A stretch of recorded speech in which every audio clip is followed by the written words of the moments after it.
પ્રવાસીઓ માટે મહત્વના સમાચાર। સાસણ ગીર અભયારણ્ય આજથી આગામી 4 મહિના માટે સત્તાવાર રીતે બંધ। આ વખતે એક અઠવાડિયું મોડું બંધ થયું છે। ગીર ચોમાસાના વિલંબના પગલે વન વિભાગે દર વર્ષની સરખામણીએ 23મી જૂનથી બંધ કરવાનો લીધો નિર્ણય। પ્રવાસનનો નવો રેકોર્ડ પણ સર્જાયો। ચાલુ વર્ષે 11 લાખથી વધુ પ્રવાસીઓ લીધી એશિયાટિક લાયન્સના ઘર ગણાતા ગીરની મુલાકાત। વિગતવાર માહિતી આપું છું। જો તમે પણ આગામી દિવસોમાં ડાલામથ્થા સાવજના ગઢ ગણાતા સાસણ ગીરમાં સફારીનું આયોજન કરી રહ્યા છો તો આ સમાચાર તમારા માટે ખૂબ મહત્વના છે। જૂનાગઢનું વિશ્વ પ્રસિદ્ધ ગીર અભયારણ્ય આજથી પ્રવાસીઓ માટે આગામી 4 મહિના સુધી બંધ કરી દેવામાં આવ્યું છે।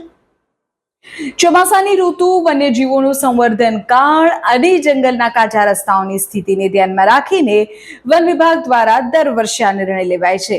જો કે આ વર્ષે ચોમાસું મોડું શરૂ થવાને કારણે અભયારણ્ય નિયત સમય કરતા 1 વીક લેટ બંધ થયું છે। સાસણ ગીરના જંગલોમાં વસતા એશિયાટિક સિંહોના વેકેશનનો આજથી પ્રારંભ થઈ ચૂક્યો છે અને આપણે ત્યાં ફરવા જવાનું વેકેશન બંધ થયું છે।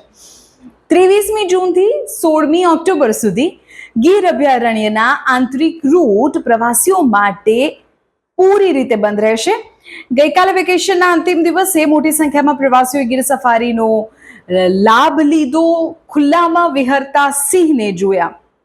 આ એક લાહવો છે। દર વર્ષે આ 4 મહિના એવા હોય છે કે જ્યારે ગીરમાં સામાન્ય લોકોને પ્રવેશ નથી હોતો। એ અભયારણ્ય વિસ્તારમાં સામાન્ય લોકોને પ્રવેશ નથી હોતો।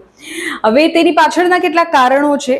એક તો ખાસ એ કારણ કે વન્યજીવોનો આ મેટિંગ પીરિયડ હોય છે, તેમાં તેને ખલેલ ન પહોંચે તે માટે આ નિર્ણય લેવાય છે। ચોમાસા દરમિયાન ભારે વરસાદને કારણે જંગલના કાચા રસ્તાઓ ધોવાઈ જાય છે અને સફારીના વાહનો ચલાવવા જોખમી બને છે। વન્યજીવોના સંવર્ધન અને પ્રવાસીઓની સુરક્ષા બંનેને ધ્યાનમાં રાખીને આ નિયમ વર્ષોથી અમલી છે। ગીર સફારી બંધ છે, પણ તમે જો છતાં પણ ત્યાં જવાનું વિચારી રહ્યા છો તો તમને એક બીજી વાત જણાવી દઉં। સાસણ ગીર નજીક આવેલો દેવળિયા સફારી પાર્ક છે કે જે વર્ષભર પ્રવાસીઓ માટે ખુલ્લો રહે છે। તેને ગીર ઇન્ટરપ્રિટેશન ઝોન કહેવાય છે કે ત્યાં પ્રવાસીઓ જઈને સિંહ દર્શનનો લાભ લઈ શકશે।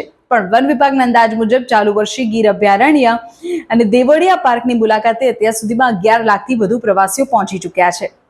પ્રવાસન ક્ષેત્રે આ એક મોટો આંકડો છે। આગામી ઓક્ટોબર મહિનામાં ચોમાસું પૂરું થયા બાદ ફરી એકવાર ગીરના દ્વાર પ્રવાસીઓ માટે વિધિવત રીતે ખોલવામાં આવશે। પણ તમે ક્યારે ગીર અભયારણ્ય ગયા છો? તમે ખુલ્લામાં વિહરતા ડાલામથ્થાને જોયા છે?